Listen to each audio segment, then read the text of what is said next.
You believe next week we really head into the holiday season with Thanksgiving Right, yes. and Christmas behind. Ready or not, it's here. It's here. Right, It's here already. exactly. Yeah. You know, and think for weeks I've been going to like Costco and Lowe's, and the Christmas section's huge and all lit up. Now it's actually relevant, right? Yeah. Here we go into the season. That's right, and lots to talk about in the weather department. Now tonight, not too bad. We've got a few random showers out there, and we may see a few more on 3D PinPoint Doppler. You can see from about the Philoma area up towards Vancouver and Salmon Creek. It's a very light shower moving around, more across St. Helens and La Center, and then heavier downpour moving into Amboy right now. But most of us are dry in the I-5 corridor.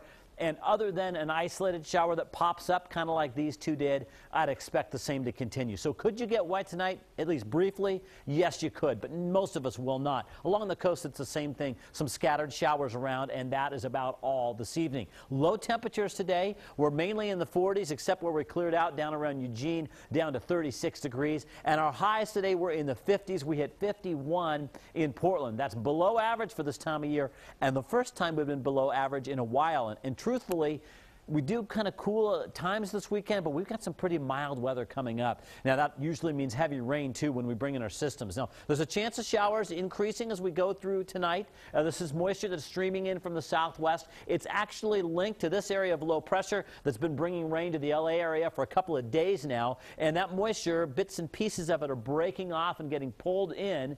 And I think tomorrow morning, if you wake up and it's wet right out of the gate tomorrow, it's probably from this. But then that shifts with a more steady rain from this system right here, the storm front right here, and then back behind it, some more showers. This is also going to be a breezy weather maker. Not really windy, I wouldn't say, but breezy. And high wind watch along the coast has been dropped. So our wind gusts should stay, you know, under 50 miles an hour at the beaches tomorrow. What about rain? Here's 7 a.m. tomorrow, and you see these areas of showers from that California system that have moved in. Here comes the steadier rain with the storm front. But notice even as this thing moves in, it kind of falls apart a little bit. So we're going to get some rain at times tomorrow, but watch this. By afternoon, it's 4 o'clock tomorrow. Most of us in the valley are dry, and the cooler air starts filtering into the Cascades, so the snow level goes from 6,000 feet down to about 3,500 late tomorrow afternoon. That'll get our pass of some snow briefly.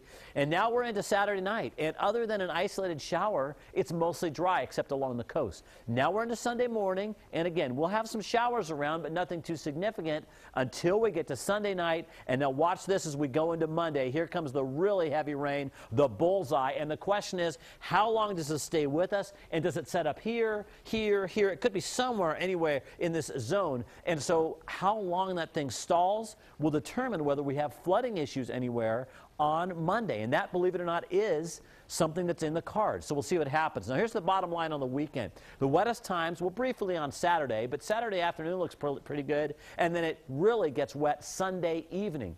That leaves a lot of the weekend that's not too bad, so that's kind of exciting. For the wind, it's a breezy Saturday, but the real concern is Sunday afternoon and into Monday. I think we could see, you know, hurricane-force gusts along the coast, and in the valley, certainly 35-mile-an-hour gusts. Notice I have the plus signs on here. We'll wait till we get closer to the event to know how high those wind gusts could go, but we could definitely be looking at some scattered outages as we finish the weekend. Now, here's what goes on tomorrow, though. Down in Eugene, ESPN Game Day. I'd bring a slicker in the morning in case that rain moves in early. But for the game itself, just a chance of a shower, so that's looking pretty good. The coast this weekend, wet and windy at times. In the gorge this weekend, wet and breezy at times, but not too bad in the wind department. For the Cascades, looks like snow down to the passes tomorrow afternoon and Sunday, and then Sunday night it goes above the passes for the snow level. And here's Central Oregon. You're going to see rain and snow showers as you make your way through Sunday. So our day planner tomorrow brings us wet weather midday, you know, from morning to midday. Then the afternoon's not too bad.